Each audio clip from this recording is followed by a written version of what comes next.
دنیا کا ایک امیر ترین شخص تھا اناسس، تو اس کے یہ آنکھوں کے جو پپوٹے تھے یہ کام کرنا چھوڑ گئے. وہ اپنی مرضی سے آنکھیں نہیں بند کر سکتا تھا. ڈاکٹر سلوشن ٹیپ لگا کے آنکھیں کھول دیتا اور جب اس نے سونا ہوتا تو بند کر دیتا. ہمیں کبھی اس کا احساس بھی نہیں ہوا کہ یہ کوئی نعمت ہے. آٹومیٹک سسٹم میرے رب نے لگایا ہے. تو کسی نے اس سے پوچھا کہ تیری زندگی کی سب سے بڑی خواہش؟ اس نے کاش اپنی آنکھیں اپنی مرضی سے کھول سکوں. انسان اپنے رب کا کتنا ناشکر ہے. اس نے کیا کچھ اسے عطا کیا لیکن یہ شکر کا کلمہ بھی نہیں بول. حضرت ابو ہریرہ رضی اللہ تعالیٰ عنہ سے جس نے ایک دن میں 100 مرتبہ سبحان اللہ و بحمدہ پڑھا. کتنی مرتبہ؟ 100 مرتبہ. کیا پڑھا؟ سبحان اللہ و بحمدہ. فرمایا کہ اس کے گناہ سمندر کی جھاگ کے برابر بھی ہوں تو اللہ معاف فرما دے گا. تو یہ اپنے وظائف میں شامل کر لیجئے سبحان اللہ و بحمدہ. اور حدیث بخاری ہے، بلکہ بخاری کی سب سے آخری روایت ہے کہ 2 کلمے ایسے ہیں جو اللہ کو محبوب ہیں اور زبان پر مشکل نہیں، زبان پر بڑے آسان ہیں، اور جب میزان پہ رکھے جائیں گے تو پلڑے کو جھکا دیں گے، بڑے بھاری ہیں میزان پہ. وہ 2 کلمے یہی ہیں سبحان اللہ و بحمدہ سبحان اللہ العظیم. تو اگر اس کو 100 مرتبہ روزانہ پڑھے تو سمندر کی جھاگ کے برابر بھی گناہ ہو تو اللہ 100 سال بھی زندگی پائے تو پھر بھی تو موت ہی ہے. حضرت موسیٰ علیہ السلام کے پاس جب قبض روح کے لیے اسرائیل آئے تھے تو پوچھا کدھر آئے ہو؟ کہا قبض روح کے لیے آیا ہوں. تو انہوں نے تھپڑ لگائے فَلَطَمَ عَلَىٰ وَجْهِهِ. تو واپس چلے گئے تو کہا مالک ایک ایسے شخص کے پاس بھیجا جو مرنا ہی نہیں چاہتا. تو کہا پھر جا میرے بندے کے پاس، تو اسے کہہ کہ ایک بیل کی پشت پہ ہاتھ رکھیے گا اور جتنے بال نیچے آئیں گے اتنی عمر بڑھا دے. حاضر خدمت ہوئے، پوچھا کہ پھر دوبارہ آگے ہو؟ کہا کہ بس آپ کے عمر کے اضافے کا سندیشہ لے کر آیا ہوں، اسی بیل پہ ہاتھ رکھیے گا، جتنے بال نیچے آئیں گے اتنی عمر بڑھا دی جائے گی. تو بولے پھر کیا ہوگا؟ کہا پھر موت. کہا اگر پھر بھی ہے تو ابھی روح قبض. 100 سال بھی جئیں گے تو پھر بھی موت ہے. ہنگامہ آ رہا کلزم خاموش میں ڈوب جاتے ہیں سفینے موج. یہ عامل لوگ جو ہیں ان کا کام چلتا ہے لوگ ذوف الاعتقادی میں مبتلا رہے اور یہ کہہ دیتے ہیں کہ آپ کے خاندان میں ایک منحوس عورت ہے، یہ اس کا کیا ہوا ہے. تو کوئی نہ کوئی منحوس تو پہلے ہی انہوں نے طے کر رکھی ہوتی ہے، فوراً سے وہاں جا کلک ہو جاتا ہے. اس کا نون سے نام شروع ہوتا ہے، اس کا کاف سے نام شروع ہوتا ہے، اس کا جیم سے نام شروع ہوتا ہے. تو پورے خاندان میں کسی کا نام کاف، نون یا جیم سے تو شروع ہوتا ہی ہوگا، یا دوستوں میں تو فوراً ذہن جو ہے ادھر منتقل ہو گیا. اب یہ بابا جی نے بتا دیا ہے، ہاں اس نے یہ بات کی تھی، کچھ باتیں یاد آنے لگی. اس کاف سے شروع ہونے والے نام کے ساتھ نفرت پیدا ہو گئی. اس بابے نے نفرت کا کاروبار کیا ہے. اس نے تو 100 روپے 200 روپے لے لیے لیکن 2 انسانوں کے اندر نفرت ڈال دی. اس کا گریبان کل قیامت کے دن پکڑا جائے گا. ان ملنگوں کے پاس، ان ذوف الاعتقادی کو پھیلانے والوں کے پاس ایک شخص تھا، اس کا نام کفل تھا اور بہت بڑا بدکار تھا. ہر رات کوئی نئی خاتون اس کے گھر کی زینت بنتی. ایک دن ایک خاتون کو 60 دینار دے کے وہ اپنے گھر لے آیا.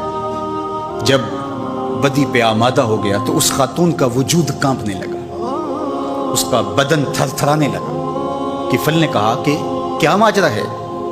اس نے کہا کفل میں کوئی بدکار خاتون نہیں ہوں لیکن ضرورت مجھے تیری چوکھٹ پہ لے آئی. بس دل کی اتھا گہرائیوں سے نکلے ہوئے جملے تھے، دل کی اتھا گہرائیوں میں اتر گئے. کفل پیچھے ہٹ گیا. میرے اور آپ کے آقا و مولا فرماتے ہیں کہ کفل کا اسی رات انتقال ہو گیا. لوگ جب صبح گئے تو کفل کے دروازے پہ لکھا ہوا تھا ان اللہ قد غفر لکفل، اللہ نے کفل کو معاف کر دیا. کسی سے ناراض ہوتا ہے تو رزق بند نہیں کرتا، اس کے لیے آب و دانے کی بندش نہیں کر دیتا، اس کی دیگر ضروریات روک نہیں لیتا، اس کو ہر کچھ بہم پہنچ رہا ہوتا ہے. لیکن اللہ کسی سے ناراض ہو سجدے کی توفیق چھین لیتا ہے. بندہ سمجھتا میں نماز نہیں پڑھتا. میاں تو کون ہے؟ تجھے توفیق سجدہ ہی نہیں دی جا رہی. تو نے اللہ کو ناراض کر لیا ہے. وہ تجھے اپنی چوکھٹ پہ بلاتا ہی نہیں، اپنی دہلیز پہ تمہیں حاضری کا اذن ہی نہیں دیا. تو اس سے معافی مانگو. 5 گانا با جماعت نماز شعار زندگی. اپنے آپ کو ایسی بحث کے اندر شامل نہ کرنا جس کا نتیجہ بے ادبی تک پہنچتا. سارا دین حضور کی محبت کا نام ہے، سارا دین ادب کا نام ہے. اور اقبال علیہ رحمہ کا یہ شعر میں کئی مرتبہ آپ تک پہنچا چکا ہوں. دین سراپا سوختن اندر طلب، انتہائش عشق آغازش ادب. طلب محبوب میں تڑپنے کا نام دین ہے.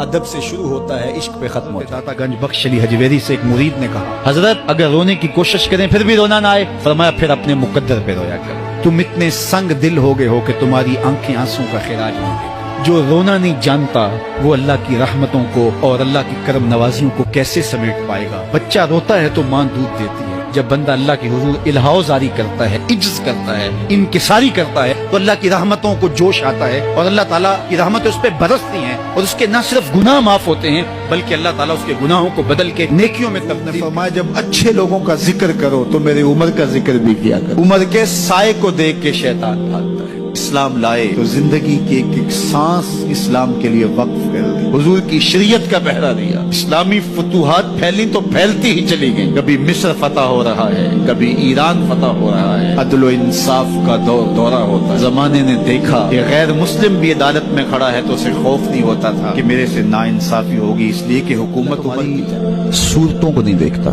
اللہ تمہارے مالوں کو نہیں دیکھتا کہ کون کتنا خوبصورت ہے، جس کے پاس کتنی دولت ہے۔ نہ تمہاری صورتیں دیکھتا ہے، نہ تمہارے بنگلے دیکھتا ہے، نہ تمہاری جائیدادیں دیکھتا ہے، نہ تمہارا بینک بیلنس دیکھتا ہے۔ اسے تمہاری صورتوں سے غرض نہیں ہے، اسے تمہارے اموال سے سروکار نہیں ہے۔ وَلَٰكِن يَنظُرُ إِلَىٰ قُلُوبِكُمْ وَأَعْمَالِكُمْ، وہ تمہارے دل دیکھتا ہے اور تمہارے عمل۔ باپ کی رضا اللہ کی رضا کا دروازہ کھولتی ہے۔ جن لوگوں کے ماں باپ ناراض ہیں اور وہ جا کے پیر صاحب کی خدمت کرتے ہیں اور میاں ماں کے قدم چومو، باپ کی ٹانگیں دباؤ، ان کی خدمت کرو، تمہارے پہلے مرشد وہ ہیں، ان کو راضی کرو، پھر کسی شیخ کامل کی صحبت میں آنا، دیکھو کیسے دل کی بند کھڑکیاں کھلتی ہیں۔ ایک مرشد تو ناراض کر رہا ہے اور دوسرے مرشد سے تمہیں کیا بری ہوتی، اللہ اپنے محبوب کو 4 بیٹیاں عطا نہ کرتا۔